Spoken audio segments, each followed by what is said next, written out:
꼬리를 흔들어서 몸통을 치려는 그 마인드도 너무 좋았고요. 왜냐면 정치인들이 쫄아 있는 것처럼 보이는 거예요, 자꾸. 쫄아가지고 아니 제대로 된 근거 없는 네거티브 하고 뭐 이렇게 유언비어 퍼뜨리고 그러면 제대로 공격해야지. 왜 그걸 안 하고 저렇게 바보처럼 맞고 있지?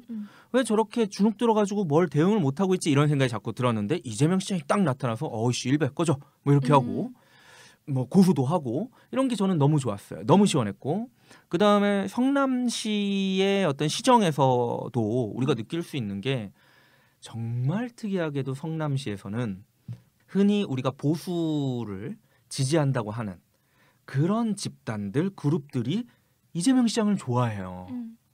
막 현수막 붙이고 그런단 말이에요. 그럼 야 확실히 이재명 시장이 잘하는구나. 그리고 너무 좋지 않아요? 이 청년들에게 이렇게 청년 자금도 이렇게 지원해주고 배당해주고 그럼요. 그 다음에 복지 잘하고 정말 자기가 하고자 하던 그 성남시 병원도 만들고 그래서 저는 성남시정을 생각하면 이재명 시장은 반드시 대통령이 되었으면 좋겠다라고 생각했던 인물이에요. 그리고 제가 누누이 말씀드렸지만 저는 문재인의 역할을 끝까지로 안 봤어요. 대통령까지 아니어도 상관없었어요.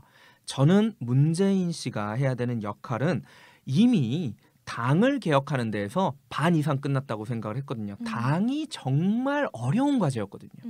왜냐면 내부를 손질하는 거기 때문에 진짜 어려운 문제였는데 그걸 해냈거든요. 그래서 제가 예전에도 말했잖아요. 이미 이거 가지고 저는 대한민국 정치 역사의 한 부분은 문재인에게 할애돼야 된다고 생각을 하거든요.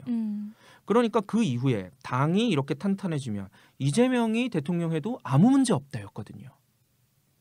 근데 이게 지금 언제부터 이렇게 됐냐면 갑자기 지지율이 올라가고 갑자기 손가역이라는 의문스러운 집단이 나타나고 그리고 근거 없는 네거티브가 시작되면서 아 이게 적과 아군을 가리지 않고 옳고 그름을 보지 않고 내 앞길에 방해가 되는 건 치겠다라는 느낌처럼 오니까 거기에서 오는 불신 또 하나는 그러한 모습이 뭔가 우리가 생각했었을 때 국민의 뜻을 쫓아가는 것 같지 않은 거죠. 여전히 뒤에서 정치적 술수를 하는 것 같은 그런 느낌 때문에 이 모든 게 결합되면서 갑자기 신뢰도가 확 떨어지게 된 거예요. 그러니까 어떻게 보면 전 그런 측면도 있는 것 같아요. 일단 내가 대통령이 되면 난 정말 평등한 사회를 만들기 위해 진짜 노력할 건데 나도 알아. 내가 넘어야 될 산이 많다는 거. 그러니까 일단 미안한데 나 산 좀 다 치울게. 깎을게. 내가 돼서 잘하면 되잖아. 그렇죠. 이런 느낌인 거예요. 근데 여기서의 문제는 투표는 국민이 한다는 거고 그렇죠. 그렇게 산을 깎는 과정을 지켜보고 있는 것도 국민이라는 거예요. 맞아요. 근데 그거를 간과하고 내가 이 산만 깎으면 근데 그 깎는 과정도 잘못된 과정으로 깎고 있잖아요. 그러고 있는데 과연 어떻게 본인이 된다고 생각을 하는가. 그리고 계속 이재명 시장이 얘기하는 건 그런 거더라고요. 숨어있는 사람들이 많다. 네네. 여론조사나 이런 데 나타나지 않고 나를 지지하고 있는 숨어있는 사람들이 너무 많다. 이걸 엎을 수 있는 방법은 없다. 여론도 없고 아무것도 없다. 내가 하는 이 행동들만이 그 사람들의 지지를 계속 공고히 받을 수 있는 거고 아무도 다른 후보들은 그러한 사람들의 지지를 받을 수 없다. 숨어있는 자들의. 근데 그것도 좀 의심스러운 거예요. 도대체 그러니까 어떤 자료가 있지? 그러니까 뭘 근거로 그러는 건지 나도 그게 궁금해요. 네, 그러니까 이제 전혀 근거가 느껴지지 않으니까 뒤에서 또 뭔가 수작질을 벌여서 그렇게 하려는 건가? 이런 자꾸 의심이 자꾸 드는 거예요. 이러고 싶지 않은데 의심이 되잖아요. 자, 과연 누가 이재명을 지킬 것이며 누가 문재인을 지킬 것인가를 생각해 봤을 때 그래도 문재인이 훨씬 더 많은 국민의 신망을 얻고 있다는 거죠. 조기숙 교수님이 정봉주의 전국구에 나와서 노무현 왕따설에 대해서 이야기를 해주셨어요. 결국 왕따를 당한 거예요. 노무현은. 근데 이제 노무현을 지켜줄 수 있는 건 방어자들이 있어야 된다라는 거였어요. 그러면 지금 이제 문재인과 이재명을 검토해 봤을 때 누가 더 열정적이고 누가 더 진심이 담긴 방어자가 되어줄 것인가 라고 생각해 보면 저는 문재인 후보일 것 같아요. 즉 그 얘기는 이재명이 대통령이 된다고 그러면 이런 적극적 방어자들이 많이 없을 수 있다. 그렇다면 역시 이재명 시장은 자기가 원하는 바를 섣불리 이루기 힘들 거다라는 생각이 들어서 오히려 예전에는 이재명 같이 이렇게 시원한 사람이 들어가서 빡빡빡 해가지고 개혁했으면 좋겠다라는 생각을 했는데 이재명 시장이 대통령이 되면 오히려 개혁을 못할 수도 있겠구나. 개혁하기가 정말 쉽지 않겠구나라는 생각이 들어요.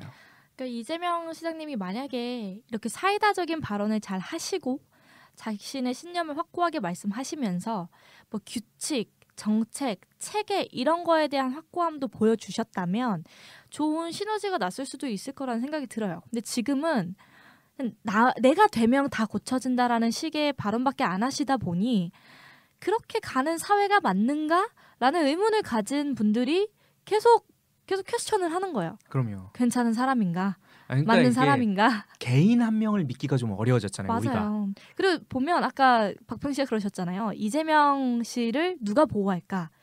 지금까지의 과정에서도 이재명 씨가 공격을 받으면 이재명 스스로가 보호를 했어요. 직접 SNS에 얘기를 하고 네.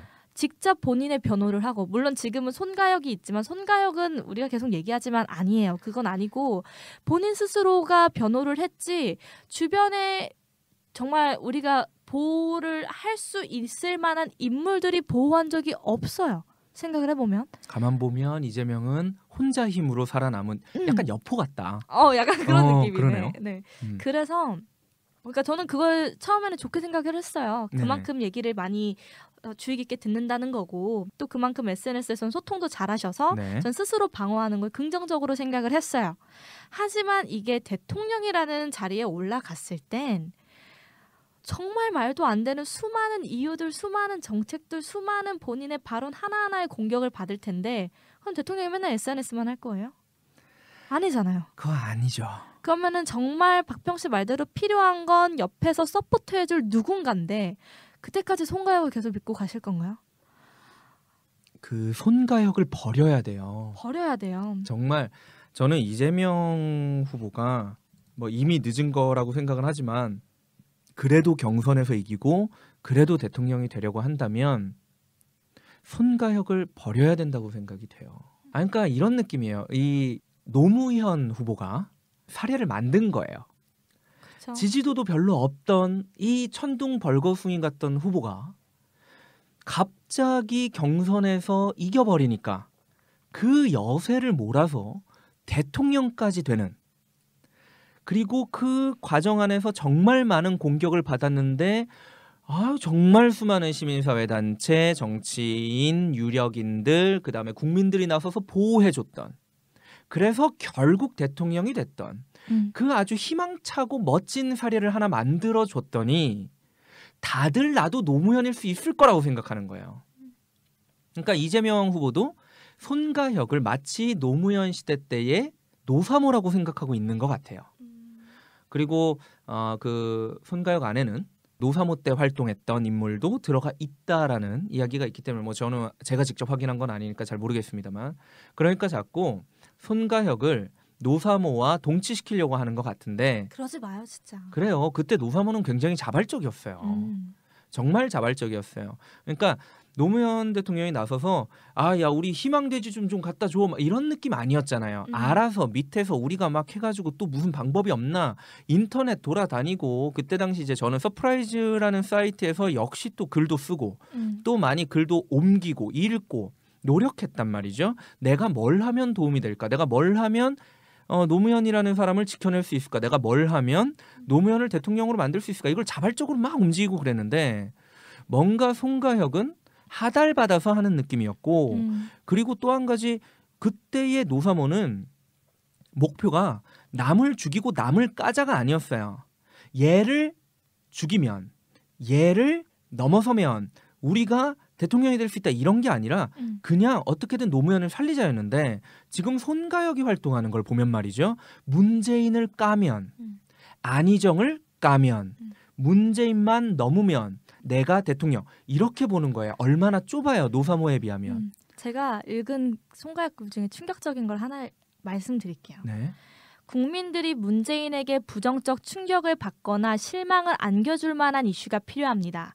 지금 나오는 이야기들은 너무 약하다고 봅니다. 저는 이 글을 하나 읽고 아, 손가역에서 나온 글이에요. 난 이 문재인 글을 하나 디스하자? 읽고 그러니까 지금 디스 부정적인 게 나오긴 나오는데 네. 알잖아요. 토론은 별로 문제 안 나잖아요. 지금. 그러니까 실망을 안겨줄 만한 이슈가 필요합니다. 아니 이슈가 있어서 이런 이슈를 얘기하는 게 더 중요해요가 아니라 이슈를 찾아내야 돼요. 이슈가 뭐가 있나 계속 파헤쳐봐요. 드러난 거를 가져오는 게 아니라 어떻게든 뭐 하나라도 더럽고 충격적인 거를 찾아 좀 봐라 이거예요. 그러니까요. 네거티브로는 안 돼요. 제발 부탁입니다. 네거티브로는 안 돼요. 심지어는 이명박 BBK를 그렇게 네거티브 했는데 안 됐잖아요. 좀 들어라 좀 배우자 좀. 과거에 2007년 정통들 안 됐잖냐. 후보 되면 땡이야? 우리 동영이 형 어디 있니 지금? 2002년 때 얼마나 화려했니? 응? 2002년에 정동영은요. 민주주의의 구세주였어요. 난 정동영이 통일부 장관하고 나중에는 무조건 대통령 해야 된다고 나는 믿었습니다.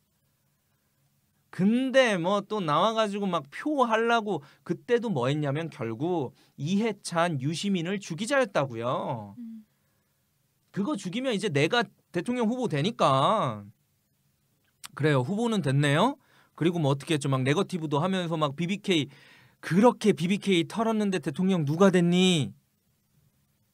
그러니까 정동영 시대에서 벗어나서 제발 이제 2007년에 정통들의 세상이 아니잖아요. 그리고 그때도 실패했는데 자꾸 실패한 거 붙들고 자기들이 실패했으면 새로운 방법을 쓰면 되지. 나도 노무현처럼 할 테야. 안 됩니다 진짜. 너무 답답해요. 너무 진짜. 맞아. 과거는 배우고 깨달으라는데 의미가 제일 크다고 나는 생각을 하는데 그러니까요.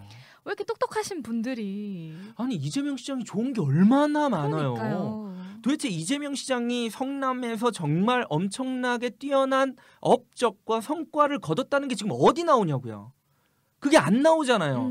대선 경선 들어오면서 이재명하고 연관되는 단어는 뭐냐면 손가역밖에 없는 거예요. 손가역이 문재인을 깔라고 한다. 그러니까 이재명이 정말 잘했다. 이재명 훌륭하다. 이재명이 잘할 수 있다. 자기는 이야기할지언정 정작 사람들은 무슨 얘기만 하냐면 야 손가역이 뭐 어떻게 했대? 손가역 뭐야? 이런 얘기를 한다니까요. 그러면 또 이래요. 이거는 뭐 네티즌들이나 뭐 이런 사람들만 그렇고 대중 여론의 민심은 그렇지 않습니다. 아이고 이재명 시장님 어떻게 떴을까요? 네? 네티즌들 팟캐스트 그런 데서 띄운 거 아닙니까? 여론은 다르다? 도대체 이미 그런 팟캐스트의 민심이라든지 네티즌들의 민심이 언론의 영향력을 뛰어넘었다라고 평가되는 이번에 총선 결과를 받아놓고서도 왜 옛날식으로 계속 생각하냐고요. 좀 돌아와요 좀. 괜찮잖아. 잘하잖아 좀. 난 진짜 뭐 좀 잘한다 하면 또 막 저기 가고 또 괜찮다 하면 또 깽판 치고 나는 안철수 이런 것도 정말 슬펐거든요. 내가 누누이 얘기하지만 박원순 시장한테 서울시장 후보 넘겼을 때는 안철수는 희망이었어요. 새로운 정치에 그놈의 대통령병에 걸려가지고 깽판 치기 전까지는. 어떻게 됐어요 안철수님. 물론 뭐 이번에 안철수님이 결국 문재인님과 대선 경쟁자로서 나설 것 같다라는 이야기가 있긴 합니다만 의미가 있나요? 그래도 그 전에 비하면 안철수 어디로 갔어요? 그러니까요. 지금 호남도 이제 호남도 다시 돌아왔는데 끝났고, 그 옛날에 이제 대학교 뭐 청춘 콘서트 뭐 이런 거 했었잖아요. 안철수 씨가 그때는 막 어마어마했대요 사람들이. 그럼요. 지금 안 간대요. 그 신드롬 때 뭐 사실 저는 뭐 당시에 막 지지자는 아니었지만 좋은 후보다, 좋은 사람이다라고 생각을 했었는데 지금은 뭐 잘 얘기도 안 하죠 요즘은. 손가역 떨쳐내셔야 됩니다 진짜. 여전히 저는 인재라고 생각합니다. 앞으로 정말 많은 것들을 할 수 있는 사람이라고 생각을 해요. 그리고 약간 그런 생각도 들어요. 어떻게 보면 너무 단기간에 삽시간에 떴기 때문에 어떻게 보면 더 본인이 될 거라고 믿고 싶고 이게 천천히 쌓아온 어떤 본인의 지지층이 아니다 보니 네. 마치 이번이 아니면 안 될 것 같은 불안감도 스스로 있을 수 있다고 생각을 네. 해요. 어떤 분들은 이재명 시장의 지지를 그런 식으로 표현도 하시더라고요. 정치나 이념이나 이런 걸로 인해서 집결이 된 지지층이 아니라 지금 탄핵을 통한 분노, 어떤 감정, 우러뭉친 지지층이기 때문에 시간이 지나면 약해질 거다라고 네, 그렇죠. 얘기를 하는 분들도 계세요. 근데 그게 뭐 이제 네거티브와 송과역 여러 가지랑 맞물려서 지지율이 저도 점점 떨어지고 있다고 보고 있는데 그러다 보니 떴을 때 빨리 뭐라도 해서 이번에 결승점에 도달해야겠다는 생각을 하시는 것 같아요. 하지만 결승점에 도달하는 방법이 아니 지금 여기가 물 위에서 배를 타야 되는데 지금 물 위에서 달리려고 하시니까 안 되는 기적을 거잖아요. 행하소서인가요? 네, 모세도 아니고 지금 배를 타고 달려도 모자랄 판에 자꾸 걸어가려고 그것도 수영도 아니고 걸어가려고 물을 한번 걸어보려고 하시니 자꾸 무리수를 두고 이상한 방향으로 가시는데 정말 저는 성남시장으로서 멋있다고 생각을 했습니다. 네. 그 세월호 그 리본을 달고 나왔을 때 시장님 그만하세요 하는 어떤 아주머니한테 뭘 기억나요. 그만합니까라고 호통치던 모습이 난 너무너무 멋있었어요. 속 시원했죠? 속 저도 시원했어요. 정치적 액션이라 생각하지 않았고 그게 이재명 시장 본인의 성격이라고 생각을 네. 했고 정말 확실한 신념을 갖고 있는 사람이라고 생각했어요. 요즘 어디 있습니까? 진짜 그런 모습. 그래요. 어쨌든 저는 이 한마디로 이재명 시장에 대한 이야기를 좀 마치고 싶은데 파파이스에서 김어준 총수가 그랬죠. 정치인 가는 거 한순간이다. 꼭 좀 기억해 주셨으면 좋겠습니다.